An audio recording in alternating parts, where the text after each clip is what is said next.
নমস্কার বন্ধুরা, চলে এসেছি আবারও একটা রেসিপি নিয়ে। আজ আমি আপনাদের সাথে শেয়ার করব দারুণ স্বাদের বেগুন পাহাড়।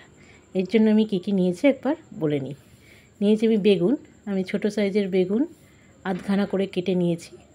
আর নিয়েছি পেঁয়াজ কুচি, টমেটো কুচি, চিরা কাঁচা লঙ্কা, টক দই, আর নিয়েছি পোস্ত, সর্ষে, দুটো কাঁচা লঙ্কা, নুন হলুদ দিয়ে আমি বেটে নিয়েছি। এবার আমি কড়াইতে সর্ষের তেল গরম করে নিয়েছি। তেল গরম হয়ে গেছে, আমি এতে দিয়ে দিলাম নুন আর দিয়ে দেব হাফ চামচ মতো হলুদ। ভালো করে নুন আর হলুদটা তেলের সাথে মিশিয়ে নিয়ে এবার আমি বেগুনগুলোকে লাল লাল করে ভেজে নেব। একটু ছোট সাইজের বেগুন হলে এই রান্নাটা ভালো হয়, তাই আমি একটু ছোট সাইজের বেগুন নেওয়ারই চেষ্টা করেছি। আপনারা বড় বেগুনও টুকরো করে করতে পারেন।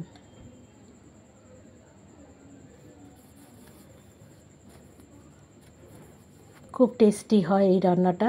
যারা বেগুন পছন্দ করে তাদের জন্য তো এটা অসাধারণ লাগবে। এবার আমি ঢাকা দিয়ে বেগুনটাকে নরম করে ভেজে নেব। দেখুন বেগুনগুলো নরম হয়ে গেছে, এবার আমি উল্টে দেব। বেশ লাল লাল করে ভাজাও হয়ে গেছে।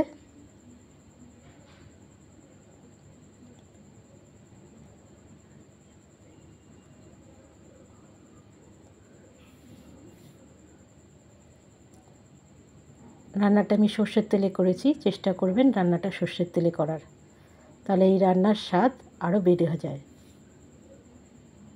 বেগুনগুলো ভাজা হয়ে গেছে, আমি বেগুনগুলোকে তুলে নেব।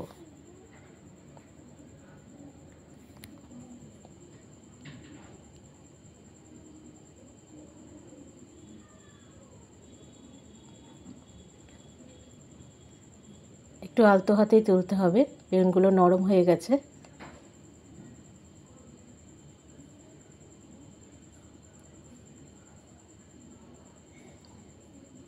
বেগুনগুলোকে তুলে নিলাম। এবার ওই একই তেলের মধ্যে ফোড়নে দিয়ে দিলাম কালো জিরে। কালো জিরে দেওয়ার পরে এবার আমি দিয়ে দিচ্ছি বেশ খানিকটা পেঁয়াজ কুচি। পেঁয়াজ কুচিটা দিয়েও আমি একটু লাল লাল করে ভেজে নেব। দিয়ে দেবো সামান্য নুন।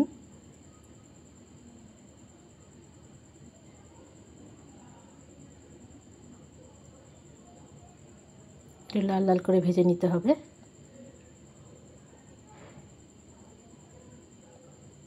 দিয়ে দিলাম টমেটো কুচি। এটা একটু টক মিষ্টি স্বাদের হবে।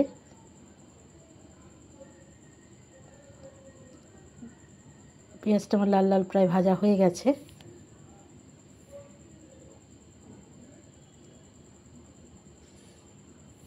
এবার আমি এতে দিয়ে দেব সর্ষে পোস্ত বাটা। দিয়ে ভালো করে পেঁয়াজের সাথে মিশিয়ে নিচ্ছি।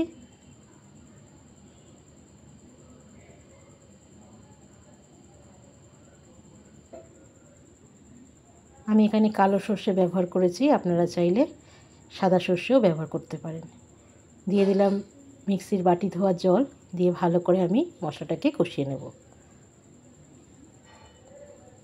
দেখুন মশলাটা আমার কষানো হয়ে গেছে। দিয়ে দিলাম সামান্য হলুদ আর দিয়ে দিলাম সামান্য লঙ্কার গুঁড়ো।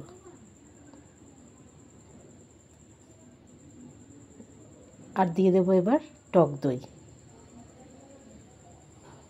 এবার ভালো করে টক দইটা মশলার সাথে আমি মিশিয়ে নিচ্ছি।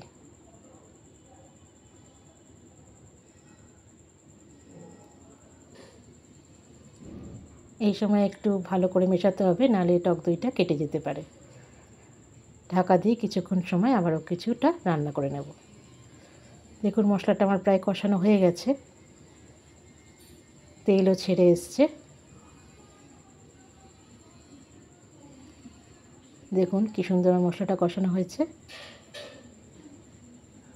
এবার দিয়ে দেব চিনি।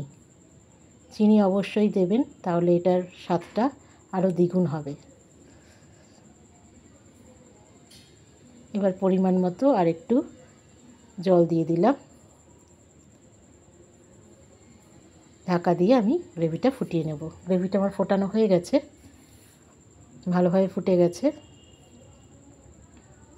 উপরে তেলও ভেসে এসছে। এবার আমি ভাজা বেগুনগুলো আলতো হাতে সাজিয়ে দেব।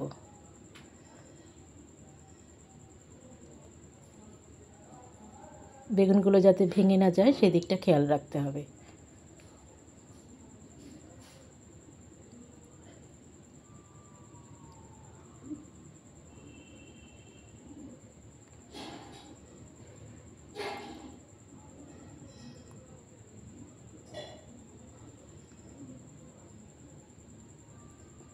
এবার একটু খুন্তির সাহায্যে গ্রেভির সাথে একটু বেগুনগুলোকে নাড়াচাড়া করে ঢাকা দিয়ে কিছুক্ষণ সময় রেখে দেব।